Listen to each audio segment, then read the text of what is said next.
Wallahi kush e njeh Allahun edhe e dashuron atë.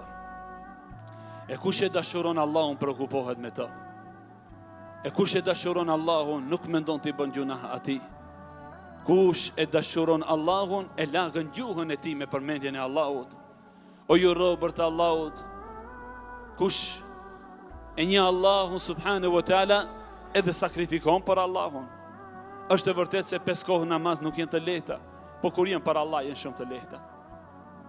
Është e vërtetë ju vëllezërit e mi se shumë fjalë dhe etiketime kur janë thënë dhe thuhen nuk kanë qenë të lehta, por pasi kanë qenë për Allah u bën të lehta.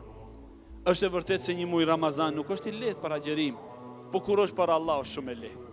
Është e vërtetë se të nxjerrësh zekatin e pasurisë tënde, të preket në pasurinë e njeriu nuk është e lehtë. As për mua dhe as për ju, po kur është për Allahun bëhet shumë e lehtë. Lusë Allahun xhallahu ala që na bën për atyre që e njohin atë dhe e dashurojnë atë dhe jetojnë me të dhe prekupohen me të.